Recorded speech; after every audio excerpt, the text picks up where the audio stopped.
Olá, senhoras, olá, senhores, professor Gabriel Menezes aqui.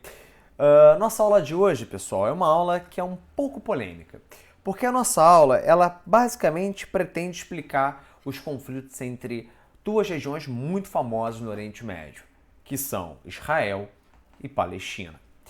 Esse conflito não é de hoje, tá? Esse conflito, na verdade, pessoal, está muito ligado às origens do Oriente Médio enquanto construção política. E nós falamos sobre isso na última aula, né? Aquele acordo Siquet-Picot, um acordo onde as potências europeias acabaram delimitando as fronteiras políticas dentro do Oriente Médio, tá? E isso, enfim, gerou algumas rusgas históricas, alguns problemas históricos dentro daquela região, tá?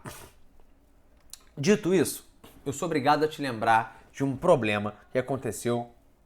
Tô tomando água de um copo que não tem água, muito bom, né?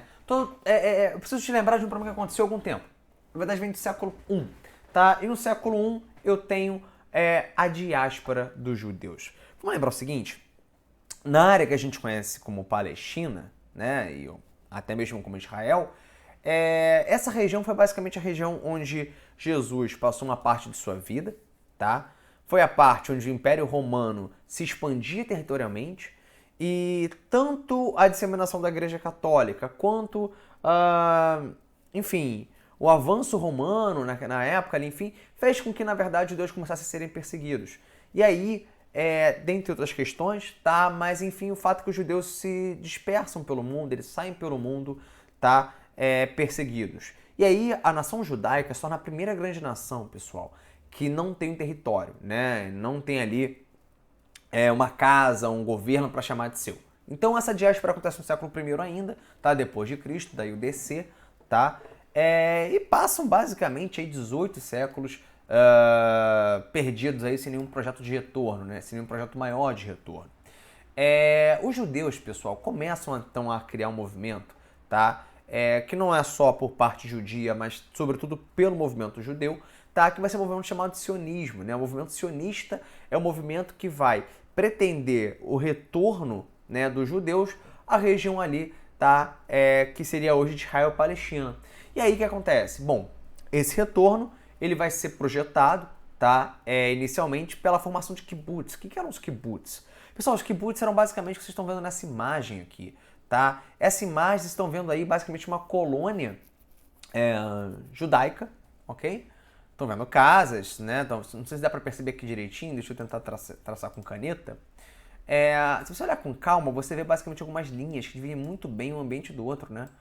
E o que é isso na verdade, pessoal? Observe que, inclusive, as divisões são bastante igualitárias. Isso tem uma explicação, pessoal.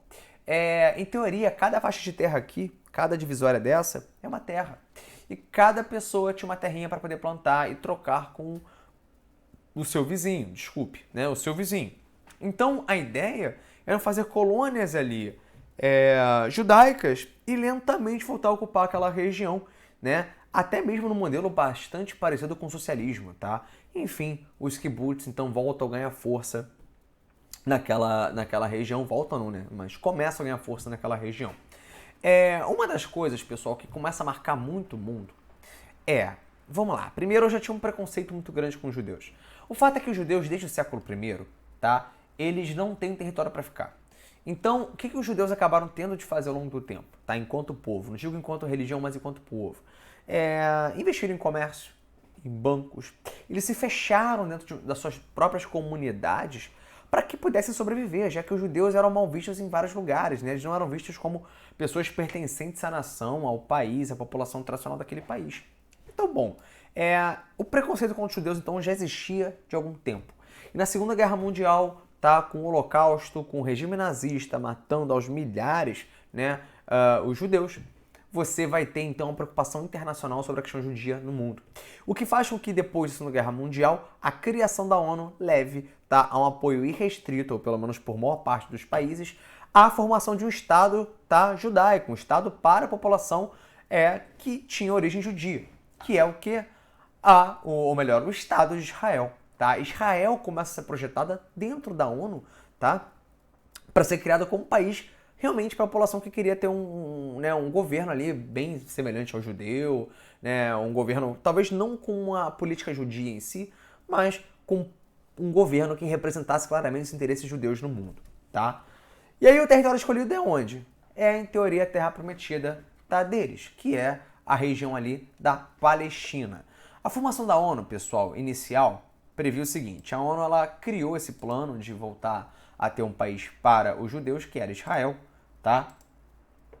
E observa o seguinte: o que ele vai fazer? Nessa faixa de terras, tá? Que compreende, inclusive, eu já vou explicar a vocês, a faixa de Gaza, a Cisjordânia, enfim, outros lugares. Eu vou explicar isso com calma, tá? Fica tranquilo. Se você observar com muita calma, pessoal, essa região aqui, tá? Que eu estou delimitando, essa região seria basicamente a região de Israel, tá? Bem como essa região aqui, tá? E essa região aqui também. Essas três regiões que eu acabei de delimitar são regiões de Israel. Observa que o território fica bastante fragmentado por uma questão bastante específica. Se respeitavam, as terras judaicas que já existiam na região, a terra né, daqueles que eram ali já habitantes daquela região e eram judeus, tá? E também se respeitava bastante as terras, as propriedades, as fazendas, tá, da Palestina, vulgo da população árabe que vivia naquela região. Então observa que tem a formação de dois estados, tá? Tá em espanhol a imagem, mas tá lá, né? Plano de Partición de la ONU, né? Então tem o Estado árabe e o Estado judeu. O árabe amarelo, o judeu em laranja, tá? Bom, essa era a ideia inicial. A ideia inicial foi exatamente essa. Só que aí o que não se previa na formação inicial né, de Israel e Palestina, tá? Lembrando que ambos seriam um Estado, né? Ambos seriam um país, não deu muito certo por algumas questões. Antes de falar de 47, enfim, 48, quando rolou a Primeira Guerra Árabe-Israelense, eu preciso lembrar de uma coisa chamada Liga Árabe. Pessoal, o que era a Liga Árabe? A Liga Árabe era um conjunto de países como Tunísia, Síria, Omã, Líbano, Egito, que já brigavam contra a criação de Israel, tá? Essa Liga Árabe não foi criada somente para isso, a Liga Árabe existia para reforço e coordenação da cultura árabe, tá? Mas a Liga Árabe ela já existia e ela foi ela foi contrária à criação de Israel, tá? Por quê? Porque, em teoria, a criação de Israel fazia uma relação com quem? Com Siquem-Picot. Fazia uma relação com a invasão, ou melhor, com a intervenção de países europeus dentro do Oriente Médio. Então eles falam assim, olha, não é uma questão só de ser judeu ou não, o fato é que Israel é uma intervenção ocidental dentro do Oriente Médio. E aí eles ficam ali meio que com o pé atrás, sem aprovar muito a ideia, tá? Bom, vamos lá. Dito isso, quando Israel é criado em 47, na verdade ele é criado ali numa transição lenta, tá? De 47 para 48. Na verdade, oficialmente falando, Israel só é criado em 48, tá? No primeiro dia de sua criação oficial, tá? A Liga Árabe, que não representava só a Palestina, mas os países vizinhos, atacam o Estado de Israel. E aí Israel, que era um paísinho pequenininho ali, sem muita força, em teoria estava rendida. Só que tem duas coisas que você é obrigado a lembrar. A população judaica, tá, apresenta uma certa organização prévia à formação de Israel que tem um certo acúmulo de capital pelas suas próprias vivências ao longo dos séculos, tá? Então esse acúmulo de capital permitiu com que se investisse tanto quanto o povo, né? Não digo que as pessoas pegarem armas, mas o governo conseguiu captar recursos então para se armar. E muito mais do que isso, Inglaterra e França, que são países que estão ali por trás da criação, vão ajudar Israel. Então, o que era para ser uma derrocada do governo israelense acaba sendo uma vitória, né? Israel ganha a guerra em algum certo tempo, né? Alguns meses aí. E os palestinos, assim, minto. Eu não sei se foram meses ou foi... Chegou a ser quase um ano, tá? Agora de cabeça eu não tô lembrando exatamente quanto tempo dura a guerra. O fato é que os palestinos saem em direção aos seus países vizinhos, porque foram atacados, perderam seu território oficialmente falando, tá? Palestina, para ser um país, não se torna um país, por quê? Porque a população vai ser expulsa, então não sobra país para ninguém, não sobra população para ninguém, né? E aí o que acontece? Observa aqui, pessoal, quero que você olhe com muita atenção, porque esses três países, tá? Egito, Jordânia e Síria, eles vão ter um papel fundamental nesse momento, naquela região. Sobretudo, nesse momento, Egito, tá? E Jordânia. Pessoal, o que vai acontecer? Observa aqui o seguinte. Isso era a formação inicial, tá, de Israel. Israel, em teoria, se expande, tá? Se expande assim, tem uma pequena expansão territorial. Observa que, por exemplo, essa região, tá? Verde claro, né? Não sou péssimo com cor, isso aqui é verde claro. Foi ocupada por quem? Por Israel. Essa parte aqui também verde claro da mesma forma, ocupada por Israel. Houve uma expansão territorial, tá? Lembrando aqui, ó, áreas ocupadas, tá? Por Israel. O verde, pessoal, foi uma área ocupada pela Jordânia. A Jordânia, com muito medo de acabar o território palestino, de que tudo ali fosse ocupado pelos israelenses, o que eles fazem? Ocupam essa região para evitar a invasão israelita, tá? Ou israelense dentro daquela região. Essa faixa, então, passa a se chamar de Cisjordânia, tá? Como se fosse um anexo à Jordânia, daí o nome Cisjordânia, tá? Uma outra faixa, e aí o nome de faixa é muito óbvio, né? Parece uma faixa, né? É uma linha reta. Essa linha, pessoal, era a principal linha, ou melhor, a principal região portuária da Palestina, chamada, portanto, faixa de Gaza. Acesso aí ao mar Mediterrâneo, tá? Essa faixa, pessoal, ela é ocupada por quem? Pelo Egito, que tinha muito receio, muito medo de Israel, tá? Ocupasse aquela faixa litorânea ali, aquela faixa comercial da Palestina, ou ex-Palestina, porque ela agora não existia mais. Então observem que os países vão tentar anexar essas faixas para evitar a invasão ou a expansão territorial israelita, ou melhor, volto a dizer, israelense dentro daquela região. Ok. Bom, então o saldo é, pessoal, Israel começa frágil, né? Só que ganha territórios, com apoio inclusive de Inglaterra e França, dentro daquele momento ali entre 48 e 49. Legal. Pessoal, eu quero que você olhe essa imagem agora, porque essa imagem ela vai dizer muito do nosso próximo conflito. Tá? São grandes 4 conflitos dentro de Israel e Palestina. Dentre eles, tá? Eu tenho o segundo conflito, o segundo grande conflito, que foi a Guerra do Canal de Suez, ou simplesmente Guerra de Suez. A Guerra de Suez, pessoal, foi basicamente uma guerra que aconteceu isso aqui, ó. Tá vendo esse canal? Perdi a caneta aqui, que maravilha. Tá vendo que tem um canalzinho aqui muito aleatório? Esse é o Canal de Suez. Pessoal, o Canal de Suez foi criado por Inglaterra e França, tá? Para aproximar Mar Mediterrâneo ao Golfo, tá, de Suez, que por sua vez me leva ao Mar Vermelho, que por sua vez me dá a possibilidade de chegar ao longo do tempo, tá? Ao longo aqui se a gente percorrer o Oriente Médio, ao Golfo Pérsico, tá? Onde sai muito petróleo, e também chegar ali às Índias, à China, enfim, por aí vai. Pessoal, bom, então legal.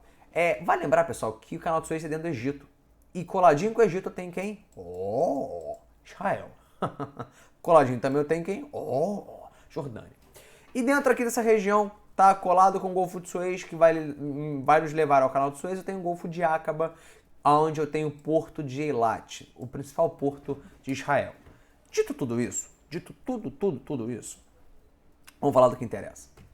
Pessoal, em 56, o Egito passa por uma certa revolução, tá? O Egito entra um novo presidente chamado Gamal Abdel Nasser, e o Gamal Abdel Nasser, movido pelo ideal do panarabismo, tá? Era um movimento aí nacionalista, né, em prol dos povos árabes contra o domínio estrangeiro, ou seja, a ideia seria, tá, em que os povos árabes se unissem, tá? Formassem um Estado só, um governo só, enfim. Ele, então, regido por essa ideia, o que ele faz? Egito, tá? Ex-colônia, tá? Aliás, eu sou péssimo em lembrar a colônia do Egito. Egito, se não me engano, foi colônia francesa, não é isso? Ocupação britânica. Perdão, eu tô me enganando aqui, pessoal. Foi britânico, tá certo. Então o que acontece? Bom, o Egito tinha investimento muito forte na Inglaterra, porque foi colônia da Inglaterra, tá? E aí o que se temia nesse momento? Bom, se o Gamal Abdel Nasser queria fazer o nacionalismo acontecer, movimento em prol da independência nacional, da força do poder, né, enfim, do país, à frente de todos. Desculpa, gente, só botando meu temporizador aqui, porque senão eu perco o time da aula. Então o que aconteceu? Bom, ele fala o seguinte, cara, quer saber? Tá na hora de fazer meu país ser admirado pelo mundo inteiro, ter poder, ter independência. E eu vou então nacionalizar o Canal de Suez, que foi criado em conjunto com a Inglaterra, tá? A França também tem uma pequena participação nisso, mas enfim. E aí, cara, lógico que a galera da Inglaterra vai chiar, falar, pô, peraí, como assim? Fui eu que querer isso aí, você não pode nacionalizar, passar pro teu domínio isso aí. E aí o negócio fica torto, o negócio fica estranho, tá? Por quê? Porque o que acontece é que todo o comércio europeu com o Oriente Médio, com a Ásia, era por ali. Sem falar que quando ele começa quando Gamal Abdel Nasser nacionaliza o canal de Suez, quando ele fala assim, olha, isso aqui é meu, ninguém tasca, a tendência era de que ninguém passasse mais por ali, porque ele poderia controlar o fluxo. Na verdade, não só a tendência, isso aconteceu. Eles controlavam o fluxo. Vamos lá. Olha só que situação. Olha só que situação. Pessoal, na verdade, para eu te falar do canal de Suez, eu tenho que citar um comentário ainda anterior a isso.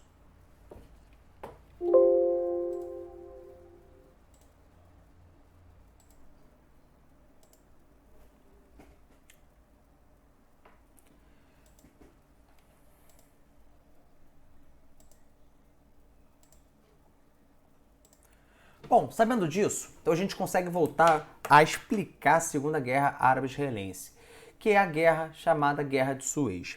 Pessoal, aqui o negócio é um pouco complicado. Porque olha só, o que foi a nacionalização do canal de Suez, ou o que foi até inclusive a Guerra de Suez? A Guerra de Suez, pessoal, foi uma guerra basicamente entre Israel e Egito, tá? Em função de uma nacionalização do canal de Suez. Canal de Suez esse que é o que a gente já tinha conversado aqui na foto passada, tá? O que aconteceu com o Egito, pessoal? Por que esse canal foi nacionalizado?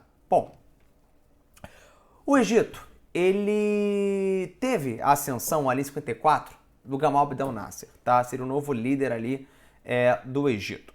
E ele começa a modificar ali a estrutura do Egito, né? Egito, vamos lembrar que foi uma colônia inglesa. Ele começa o Egito tinha acabado de se tornar independente, tá? Eu preciso te lembrar disso. Tá? O Egito tinha acabado de ganhar sua força ali de independência, enfim. E aí o que vai acontecer? Ele começa então a querer expulsar algumas estruturas inglesas dentro ali do país. Então, por exemplo, uma base britânica dentro do canal de Suez, ele basicamente retira essa base britânica, né? Não agrada a Inglaterra nem um pouco isso que ele faz, né? Começa ali a cercear o movimento inglês dentro do país. E aí o pior, eles começam ali, tá, a ter uma certa relação com a União Soviética. Isso gera um problema interessante dentro, tá, do Egito. Então veja bem, o Egito está comercializando com a União Soviética, ele está nacionalizando as suas indústrias, as suas estruturas. Então, o canal de Suez, que era de origem inglesa, tá? A Inglaterra construiu o canal de Suez, passa agora inteiramente para a mãos do Egito, sem basicamente pagar nada por aquilo. Egito esse, que pregava junto ao Gamal Abdel Nasser, tá? O movimento de panarabismo, ou seja, o movimento de união dos povos árabes, para todo mundo ali meio que fazer um país só, sabe, se unir, ficar junto. Enfim, gente, essa estrutura toda que eu estou falando para vocês começa a dificultar a situação. E aí essa situação dificulta mais ainda, quando a gente para pensar que a Inglaterra, ela financiava isso aqui, uma barragem chamada Barragem de Assuã, tá? Isso aqui é o canal de Suez e aqui uma barragem, tá? No Rio Nilo, chamada Barragem de Assuã.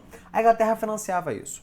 Quando a Inglaterra descobre que o Egito tem relações ali diplomáticas com a União Soviética, vamos lembrar que eu estou no meio da Guerra Fria, a Inglaterra fala assim, tem certeza que vocês estão nessa vibe aí, se querem comercializar com o nosso inimigo? Então, tranquilo. Eu vou parar de financiar vocês. Né? A Inglaterra financiava a barragem, a construção da barragem de Assuã. E aí, Egito fica revoltado, porque assim, né, a principal usina hidrelétrica que estava em construção, grande, gigantesca, a cara deles foi para as cucuias, né? Acabou. E aí, o que acontece basicamente? Eles falam, olha, depois disso, então, sinceramente, acabou. Canal de Suez agora é meu, tá? Eu vou cobrar impostos aqui, só passa aqui quem eu quiser e, olha, vida que segue.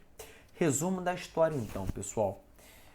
Golfo de Suez, junto ao canal, foi basicamente nacionalizado. E aí o que o Egito fez? Ele colocou os barquinhos aqui, né? Finge que é um barquinho. Enfim, coloca aqui os barcos, né? Coloca ali barcos ao longo de todo o Golfo de Suez. E ele também, e aqui essa parte é curiosa, tá? Ele também posiciona no início do Golfo de Aqaba, tá? Os barcos aqui, impedindo a saída comercial do Golfo de Aqaba, tá? Em direção ao Golfo de Suez. E aí, pessoal, quem está aqui? Porto de Eilat, Porto de Israel. O que significa que o Egito ele acabou de proibir a saída do Golfo de Aqaba em direção aonde? Em direção à Europa, em direção ao Ocidente. O principal porto de Israel agora estava basicamente fechado. Israel não aceita isso. Israel começa a ameaçar o Egito, fala que vai atacar, que não vai ficar por isso mesmo. O Egito responde na mesma lógica, começa a ter insultos entre os dois líderes, tanto de Israel quanto do Egito. E aí, finalmente, Israel ataca o Egito, tá? Ataca o Egito por quê? Porque, afinal de contas, ele precisa fazer seu comércio, precisa ter uma base ali militar, comercial forte. Egito esse que responde na mesma moeda, tá? Depois de muita luta, pessoal, depois de vários conflitos, tá? Quem vai entrar nessa história? Esse é um ponto interessante. Vamos voltar aqui. Israel sai no tapa contra o Egito, nós já falamos sobre isso. Junto com eles, quem que vem? Adivinha? Grã-Bretanha, tá? E França vão atacar o Egito. Por quê? Porque, claro, era fundamental para o poderio desses dois países manter Israel ali fortalecido. Se Israel perde uma guerra no Oriente Médio, se Israel deixa de acontecer, deixa de existir, quem sai perdendo na questão geopolítica seria a Grã-Bretanha, tá? E França. É como se fosse manter seu amiguinho ali numa luta, sabe? Se ele tomar um tapa, você não toma tapa nenhum, mas se ele perde, você perde poder ali. Então você tem que manter seu amigo ali rolando, brigando enfim, no páreo, Quem vai ajudar também o Egito? Outros países, como a própria Jordânia, vão dar uma certa força para o Egito, tá? E o negócio começa a ficar bem estranho, bem feio. E aí o que acontece? Olha só quem entra nessa história. Estados Unidos e União das Repúblicas Socialistas Soviéticas. Eles vão entrar nessa guerra por uma questão específica, pessoal. Para os dois países, não interessava ter uma guerra ali. Porque os dois países disputavam, tá, a influência geopolítica daquele local. O que significa que, além de já estar em guerra indireta, os dois países, tá, Estados Unidos, caraca, tá difícil. Estados Unidos e União Soviética já brigavam, por exemplo, na Guerra do Vietnã, já tinham brigado, pelo menos, já tinham conflitos indiretos de várias formas. Então eles não tinham interesse em sair em mais um conflito. Não tinham interesse.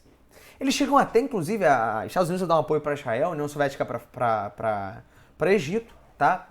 E aí eles começam a entrar nessa história, Eles percebem que ali Israel, junto com Grã-Bretanha e França, começa a ameaçar o Egito. O Egito fala que também tem poderio junto com a União Soviética, que pode ameaçar a Grã-Bretanha, a França, Israel com bomba atômica. E aí, enfim, os Estados Unidos e a União Soviética meio que concordam e falam assim, cara, olha, deixa isso pra lá, parem de atacar, tá? A gente não concorda com isso, segurem a onda de vocês. E o que acaba acontecendo? Tá, vamos lembrar que Egito e Israel estão numa região extremamente petrolífera, tá? Uma região fundamental para a geopolítica internacional. Então, essa região sem guerra nunca era interessante para ninguém, tá? Bom, quando rola ameaça nuclear, tá? Entre esses países, tá? Rola o fim da guerra, Uma semana depois, na verdade, rola o fim da guerra. E aí, qual é o saldo final? O Egito, ele sai fortalecido porque ele consegue manter o controle estratégico de quem? Do canal de Suez, que agora de fato é dele, tá? Entretanto, o Egito também se torna obrigado a permitir a comercialização de qualquer navio, de qualquer nacionalidade, tá? Naquela região do canal de Suez. Pessoal, por enquanto eu paro aqui nessa aula, ok? Próxima aula a gente bate mais um papo sobre a terceira e quarta guerra árabe-israelense, tá legal? Um abraço e até a próxima.